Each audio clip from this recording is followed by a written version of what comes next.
Regardless of who your favorite NFL team is, imagine if we could go back and take some of the greatest players in NFL history from their prime and put them on NFL franchises today. I mean, taking like Randy Moss, putting him back on the Minnesota Vikings right now. LaDainian Tomlinson, putting him on the Chargers right now. Jerry Rice, putting him on the 49ers right now. Imagine if all these great NFL players could come and just play in the NFL today. Well, don't worry, we're taking care of that for you today. Now, I've downloaded a roster on Xbox One that basically takes one legend and puts him on an NFL team that they were kind of known for being on. And this is pretty cool. Now for the Steelers, you have Mean Joe Green. And what we're going to do for this video is we're going to sim through an entire NFL season. We're going to see who wins the MVP, who has the best record, who has the worst record. It's probably going to be the Browns. That's my guess right now. Leave me a comment down below right now. Don't cheat. Tell me who you think is going to have the worst record in this series as well, though. We're going to go ahead and sim a season, see who can win the Super Bowl, who gets the MVP, who leads the league in all the statistics. There's some classic players in here I'm going to show you guys again. We have Mean Joe Green for the Pittsburgh Steelers, 99 overall. I mean, this dude was a monster in real life, and he's a 99. Pairing him with Antonio Brown, we have two 99s on the Steelers with Le'Veon Bell. I think the Steelers can make a lot of noise, probably go deep into the playoffs. We move on to the next team. We have the Houston Texans. Now, Andre Johnson goes in there for them. That gives them not one, but two really good receivers. Deshaun Watson in this universe is actually healthy. I'm just appalled that he actually tore his ACL. That's horrible news. Hopefully he recovers soon. But Andre Johnson goes to the Texans. 90 speed, 92 basically acceleration. Let's go ahead and look at his catch rating. It's got to be pretty high. Again, I didn't create this roster, so don't shoot me. 94 for his catch, 96 for catching traffic. Those are pretty good if you ask me. Now we move on over here. We go to the Tennessee Titans. Who do the Titans have now? Let's see. Oh, they have Steve McNair. So Steve McNair, 82 speed. Let's go ahead and, can we just pull up his player card? It's probably easier. Steve McNair, 89 D-back. Some of his ratings have actually dropped down, which that sucks for him. But for the most part, he's actually got really good ratings. 92 throw power, 82 speed, 84 acceleration, 96 stamina. Yeah, he's going to be a problem out there. On the Minnesota Vikings now, Randy Moss, 99. I mean, he has to be 99. Let me know right now in the comments down below, who is the greatest receiver of all time? Is it Randy Moss? Is it Jerry Rice? Or is it somebody else? You're probably wrong if you're thinking it's somebody else. One of those two guys. For me, it's Randy Moss. Jerry Rice is incredible, but I give the edge to Randy Moss. Now, Randy Moss, we can look at his stats again, 99 overall. Go over to the skills tab here. Catching traffic, acceleration, speed is 98. This dude's gonna be a monster. I'm putting it right down. I'm putting it now. I'm gonna say Randy Moss has 15 receiving touchdowns. That's huge though. What a grab for the Vikings. Brian Urlacher apparently has hair here, which is weird because he has hair now, but didn't have hair when he played in the NFL. So this is really strange to me. He's got 91 hit power, 90 pursuit, 89 speed, 93 tackle. Block shedding is super high. Bears actually might go to the playoffs in this one. The Bengals have Chad Ochocinco, Chad Johnson, 96 speed for this guy. He's actually got really, really good stats overall. Who do the Bills have? Probably Bruce Smith, 99 overall for him. Good speed, good acceleration. What does he got for, let's go over here. Block shed's got to be really high for him.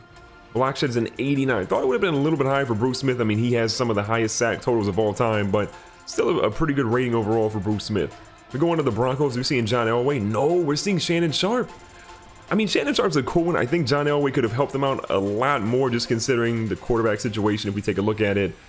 Not really the best for the Broncos right now, but Shannon Sharp will be good. I mean, that'll help out those young QBs. He's a 99 overall along with Von Miller, one of the best tight ends in NFL history, again, in my opinion, but let me know down in the comments what you think. Now we have the Cleveland Browns who, they have Joe Thomas, and then this guy actually chose Peyton Hillis. Now I'm surprised. I would have thought Jim Brown would have made a lot more sense. He would have been a 99 overall more than likely, but they go with Peyton Hillis. His speed's at 87, which I feel like is pretty fair. Probably an 85 to 87 is what I would have guessed, but I don't see the Browns winning a lot more games with Peyton Hillis being their legend. Now, on up next, we see the Buccaneers. They have Rondé Barber, 98 overall for Rondé. This dude's got to have really good stats too, right? All these guys have like -2, -1, which is really weird to me. But high man coverage, zone coverage is elite. I mean, that's some of the best you can get in the game. Without the -2, that's a 98 overall. Acceleration, press, those are both high. Catching's pretty decent, but pairing him with that roster, they should be close to the playoffs, if not into the playoffs. Now, the Cardinals have Kurt Warner. That's good news for them because I don't think Carson Palmer, yeah, he's got an 81 overall rating, so Carson Palmer is not going to get the job done. Kurt Warner definitely will, though. You had him with Larry Fitzgerald. David Johnson is injured in this roster. I don't know if he's going to come back very soon or not, but Larry Fitzgerald on that team as well finally has a guy to get him the ball. Kurt Warner, my bold prediction is he's going to throw about 42 touchdowns in this simulation. Now move on to the Chargers, LaDainian Tomlinson, greatest running back of all time, in my opinion. A lot of you guys might say Emmitt Smith. Hopefully he's in this roster too.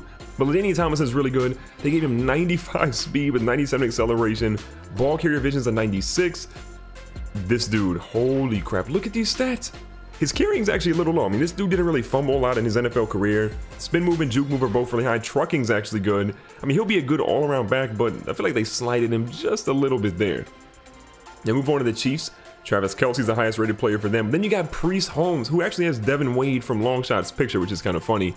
But Priest Holmes is really good. I mean, he played for the Ravens too in his career. High speed, good ball carrier vision. Juke move is 95. That actually might be a higher juke move than what LaDainian Tomlinson had. Priest Holmes probably has good catching ratings, if I imagine. Do we see that? Am I blind? Is it not on the screen? 79 catching, so not bad there. 69 route running. Spin move is really high. Yeah, Priest Holmes will put on a lot of numbers too. I'm happy to see him in this roster. The Colts go with Starvin Marvin Harrison, one of the weirdest NFL players of all time when you consider how he was perceived in the NFL and then post-career, like what kind of happened. That's another story for another video, but him there with Andrew Luck, and Andrew Luck is actually healthy in this, which it looks like he actually is. Pairing him with T.Y. Hilton, Andrew Luck's probably gonna throw for like 5,000 yards in this series. Now, next one we have the Cowboys. We have Emmitt Smith as a 99 overall. Speed is a little bit lower than LaDainian Tomlinson, which again, I think it should be. I think his speed should actually be probably like an 89 or 90. But again, that's my opinion. Tell me in the comments down below if you have any issues with people on the roster, who's missing, who should be there, whose ratings are messed up. I want to know from you guys down below. But when you have Zeke and Emmitt Smith, I don't know how they're going to handle the carries with that. But Dak Prescott shouldn't really have a problem in like making sure the running game's going good this year. Now next up we have the Dolphins, Dan Marino. The Dolphins finally have a quarterback, and I mean Dan Marino retired and now he's back in the NFL, but this is the quarterback they've been looking for. I mean, they haven't really had a quarterback since Dan Marino. You can say Ryan Tannehill, please don't say Jay Cutler because Jay Cutler's been bad this year. But Dan Marino here, speed obviously is trash, but his throwing ratings have to be through the roof right now. Yeah, look at the accuracy, 94, 95, and 97 for deep, medium, and short accuracy. Throw power's a 97. I mean, he still has Jarvis Landry, so Jarvis Landry should be 1,600 yards receiving this season, but Dan Marino's going to help them out a ton. The Eagles have Brian Dawkins, a heck of a playmaker there at the safety position. You could probably say he's one of the top 10 safeties of all time. Good speed, good zone coverage. What is his hit power? 97. He's going to cause a lot of fumbles this year. Falcons are going to have Michael Vick. Falcons are going to be a problem. I mean, they have Matt Ryan. That's totally cool. But they have Michael Vick. What is his speed rating? 95? I think you got to go like 97, 98 for Michael Vick on speed. His acceleration is probably pretty high too. Throw power is high. Accuracy is really good deep. I'm surprised by that. But yo, Michael Vick's going to be a problem with Julio Jones and Devonta Freeman. Falcons are going to cause a lot of noise. Jerry Rice in the 49ers, of course, his speed is way too high. He was not a burner. 96 speed for Jerry Rice is way too high. But he'll still be really good. Route running should be a little bit higher. I think he should be a 99 route running. Catching probably a 99 too. He had some of the best hands in the NFL history. Catching traffic's good, jumping's good. Jerry Rice will be really good in the 49ers. Who is their quarterback? Do they have Garoppolo on this one? They don't. So good luck on getting Jerry Rice the ball on this one. For the Giants, we have Lawrence Taylor. This dude, again, another 99 overall legend here. 88 speed, great hit power, finesse moves, power moves, pursuit. I mean, just give this man a 99 pursuit, honestly. Like, he's one of the best at tracking people down. So you got that. Fred Taylor. Okay, I would have thought they would have went with the quarterback like Mark Brunell or something, but I mean, Fred Taylor's a good choice, but they have Leonard Fournette. I mean, I'm splitting hairs here, but still, that's a good choice for them. He was a heck of a legend. I got to meet him in person in London. He's an awesome dude. His trucking is right where I thought it would be. 98 technically, if you get rid of those little decreasers he has there. Ball carrier vision's high. Speed and acceleration are probably a little bit too high for him, but he should be a lot of fun to see. Curtis Martin, 99 overall. He should have a high catching rating. If we look at that really quickly. His catching rating, 82. That's one of the highest catching ratings we've seen from any running back, and rightfully so. Like, he was a monster in the field. For the Lions, the man, the myth, the legend, Calvin Johnson's out here. 99 overall, Calvin Johnson. Honestly, I just want to see this dude back in the NFL. I know that there was talk about getting his rights kind of traded. It ultimately didn't happen, but I really want to see Calvin Johnson back in the NFL, at least for one more season.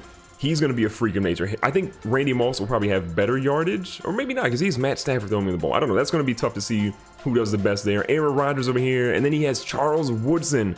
Heck of a coverage safety, or a coverage cornerback here. Obviously was a cornerback, then moved to safety later in his career. Man coverage is a 97 without the decreaser, 95 on zone without the decreaser. Yeah, he's going to get a lot of interceptions for them on defense, and they need that help on defense there. For the Panthers, you're going to see Steve Smith Sr. Finally, there's someone for, you know, Cam Newton to throw the ball to, one of the toughest receivers of all time. I feel bad. He should probably retire as, you know, a Panther, but they kind of did him dirty, or at least he feels they did him dirty. So I don't know where he's actually going to retire his jersey. In Baltimore, maybe, but that would just seem really odd to me. Great speed for him, catching traffic. His toughness rating is probably like through the roof. I don't even know if we can see that. Toughness is a 99, exactly. Should absolutely be a 99 there for Steve Smith. On to the Patriots, we're going to see Tom Brady paired with Ty Law. Tom Brady's 40, by the way? That's kind of wild to me. Ty Law there with 99 overall. He's going to be a stud. We're down here to the last few ones. Marcus Allen at running back. So you pair Derek Carr with Marcus Allen and Khalil Mack on defense. The Raiders could be a Super Bowl contender in this one. The Rams have Deacon Jones, a right end who's a beast, and then you pair him with Aaron Donald. Hopefully they sort that out and put one at left end, one at right end, but I feel bad for any quarterback going against that defense. And then the Ravens are going to have Ray Lewis, 99 overall Ray Lewis. Speed is an 89. That's crazy for a linebacker. 90 strength. Ray Lewis is going to be a problem. And then one of the greatest safeties of all time, gone way before his time, Sean Taylor for Washington. 94 speed, 95 acceleration. Let's see what his hit power is. 99 hit power when you take away that -1 that's on there right now, which will eventually go away. Zone coverage is low, which totally get, but he's going to cause probably the most fumbles in the NFL. For the Saints, we're going to see Deuce McAllister back in New Orleans paired up with Drew Brees. And then I think the Seahawks have Marshawn Lynch. Marshawn Lynch back for the Seahawks, 99 overall Marshawn Lynch. Beast mode is back in Seattle, people. So now we have a good look at everyone on every NFL roster. We're gonna go ahead and simulate now, see who wins the Super Bowl, and then check all the stats, all the MVP stuff, and see just how the season actually plays out. We've simmed through the entire regular season. We are now here at the start of the playoffs. Let's look and see who the best teams are in the league, and let's see who the worst teams are. Again, I'm voting for the Browns to be one of the worst teams in the league. Now, the Seahawks are the #1 team, tied with the Patriots, which really not surprised with that. Cowboys do really well, probably behind Emmitt Smith. Chargers actually going to be the #4 team. Packers do well. The Rams, Chiefs, Vikings, Steelers. My Steelers actually made the playoffs, so I'm happy about that. The Eagles do not make the playoffs. The Jags and the Falcons and the Bengals all make the playoffs. The Eagles, though, they missed out because I think everyone in their division kind of usurped them on that one. Panthers, Buccaneers are kind of in the middle of the road. Bills, Titans. I'm not surprised by any of these teams right now. Lions. Colts couldn't do better than 7-9. I mean, their defense is probably trash. They probably scored a decent amount of points. They scored 415 points, so like a decent amount of points there. 49ers actually improved. I thought they could have been a little closer to the playoffs, but I get it. Raiders didn't make the playoffs. I'm definitely surprised by that one. Got the Jets. The Saints didn't do very well. The Dolphins, even with Dan Marino, couldn't do anything. I thought their defense was actually going to be decent. Texans don't do well. Bears struggle. Broncos. Browns aren't the worst team in the league. Surprise, surprise. Cardinals, Redskins, Giants. I thought the Giants would have been the worst team. They're actually the second worst team, and the Ravens have the worst. I mean, they do have Joe Flacco, who's not elite, so it makes sense they might be one of the worst teams in the NFL. Now we can look and see how everyone did in terms of the overall statistics and the categories for the NFL league leaders. Now, Blake Bortles, surprise, surprise. Actually, I mean, he gets 2 good running backs, and he throws for 4,800 yards, but only 19 touchdowns. How do you throw for 4,800 yards and only 19 touchdowns? Like, someone explain it to me. Tom Brady, Drew Brees, Ben Roethlisberger, all do well. Steve McNair and Kurt Warner both threw over 4,000 yards. Pretty excited to see that. I mean, 27 touchdowns and 6 interceptions. Kurt Warner was definitely a beast in his rookie season. Now, Dan Marino comes in, only 3,800 yards, but he had 30 touchdowns, so I mean, you can't be but too mad at that one. Now, the most touchdowns in the NFL surprisingly go to Big Ben Roethlisberger, 42 on the season. Alex Smith threw for 34, Russell Wilson 34. I mean, that's...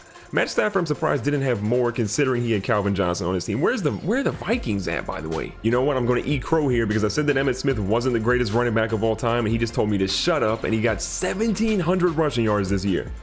327 carries. That's not even the most in the NFL. Priest Holmes actually had more carries overall than Emmitt Smith, but Emmitt runs for a crazy amount of yards. Right behind him is Beast Mode, and then right behind him is LaDainian Tomlinson, and then Priest Holmes. So, like, all of those dudes did really well. And then look at this. Even Peyton Hillis with his 89 speed or whatever, or 87, whatever it ended up being, ran for 1,300 yards. He got 10 touchdowns. Curtis Martin ran for almost 1,300 with 10 touchdowns as well. Got a couple guys out here, Giovanni, Jeremy Hill. Marcus Allen barely got 1,000. Did he get injured? Like, how do you barely get 1,000 if you're Marcus Allen? Fred Taylor goes for over 1,000 as well. He got 16 touchdowns though, so he was definitely using the goal line. You got to imagine Leonard Fournette probably got a ton of carries too. That is really, really intriguing to me. Adrian Peterson somehow ended up on the Texans on this roster, so he must have got traded split carries with Lamar Miller as well. On the touchdown margin though, LaDainian Tomlinson said, look, Emmett might get more yards, but LaDainian says, I'm going to get more touchdowns. 20 touchdowns for him. One less there for 19, getting for Emmitt Smith. Fred Taylor was good. Marshawn Lynch. Gillislee was actually doing really well too. Thomas Rawls got a ton. Thomas Rawls got 14 rushing touchdowns. And Marshawn Lynch got 14 as well. So they had 28 combined. That's just absolutely insane. Priest Holmes goes for 13. Surprised he didn't get more because he's obviously a touchdown machine. Anybody else you see? Leonard Fournette got 13, so he was killing it on the goal. He only had 450 rushing yards too. That's wild. That's impressive. And Peyton Hill is down here with 10. Deuce McAllister only got 9. He only had 693 yards. I don't see an injury for him either. Most receptions in the year goes to Andre Johnson. Not surprised by that. I mean, that dude was always up there in the top kind of area for leading the league. Calvin Johnson goes for 90. Where's Randy Moss? I was literally talking so much about how Randy Moss is going to dominate. Randy? Wow. I'm surprised by how bad Randy's. I mean, maybe he didn't have a real quarterback to throw him the ball, but I'm still surprised Randy didn't do better. The leader in receiving yards is none other than Julio Jones. I'm not surprised. I mean, he had Michael Vick throwing him the ball, so that was obviously good for him. How did Michael Vick do, by the way? We need to go check that out. Hold on. So Michael Vick threw for 1,000 yards, 10 touchdowns, 0 interceptions. That's kind of strange to me. I mean, Matt Ryan actually had more yards than him just in everything. So I wonder if they didn't start Michael Vick. Like, maybe he got benched halfway through the season or something. That is beyond crazy. Like, what are his overall stats? Can we look at his rushing yards? What did he do rushing? 128, that's it? I'm surprised. And with Big Ben having 42 passing touchdowns, it makes sense that Antonio Brown had 17 and led the league. You got Julio Jones there. You got Shannon Sharp showing up. Only 67 catches, but 1,100 yards for him and 15 touchdowns. Calvin Johnson had 12. Who else do we got here? Michael Thomas actually is balling out. I mean, he's a good receiver in real life. Marvin Harrison only got 9. Really, Andrew Luck? You kind of slacking out there. Anybody else we noticed out here? David Njoku, Des Bryant, Randy Moss again with 7 touchdowns. I'm surprised that he didn't have double digits. Like, I feel like I failed on that one. Your league leader in total tackles was Wesley Woodyard. I don't see any of the other legends out here. Like, where's Ray Lewis at? Okay, Ray Lewis is 132. Not a bad year for him. Anybody else? Nobody else major there? Okay, let's go to sacks. Who is leading the league in sacks now? 23 for Everson Griffin. And then Aaron Donald with 18. Deacon Jones is there too, so I feel like Aaron Donald was going to have a big year regardless, but that's it. TJ Watt got 16 and a half. Okay, TJ Watt, I see you, bro. Myles Garrett's up there. I'm not seeing any of these legends. Where are the legends? Mario Edwards. Okay, Bruce Smith. We just saw Bruce Smith. Bruce Smith had 10 and a half. Good for Bruce Smith. There's not any legends out here, yo. I'm really surprised to see no other legends, really, unless I missed them. So the legends kind of choked there. Richard Sherman led the league with 7 interceptions. Not a bad season for him. We're looking for any of the corners. Like, I don't even see any of them. Wow, I'm blown away by how poor some of those guys did. Wow, not even close. That's insane. And even with all these legends, Tom Brady says, you know what? I'm the only legend that matters. Tom Brady gets MVP. Russell Wilson gets second, third there. Marshawn Lynch, the only legend to finish in the top 4. LaDainian Tomlinson, Emmitt Smith there. Steve McNair as well. And then Priest Holmes gets number 10. That's not bad at all, though. And your Super Bowl champions are none other than the Seattle Seahawks. I mean, I guess they got on the goal line and said, you know what? We won't pass this time. We'll definitely run it. So Priest Holmes and the Chiefs make it. Marshawn Lynch and the Seattle Seahawks make it. And then Marshawn Lynch says, let me go ahead and go beast mode. Can we actually see the box score? How did Marshawn Lynch and Priest Holmes do here? So Russell Wilson had a really good game. Alex Smith had an absolute trash game. Like, that's not good at all. On the rushing side, Marshawn goes for 172 rushing yards and 3 rushing touchdowns. I think it's safe to say that Marshawn Lynch is the greatest player of all time. So if you guys enjoyed this and you want to see kind of these more challenges that I do or kind of these creative things I do with Madden, make sure you guys crush the like. Let's go for like 500 likes in today's video. Subscribe for more videos like this one. Check the playlist on the screen and watch one right now. Like, literally right now you can watch one. And I'll catch you guys in the next one. Peace.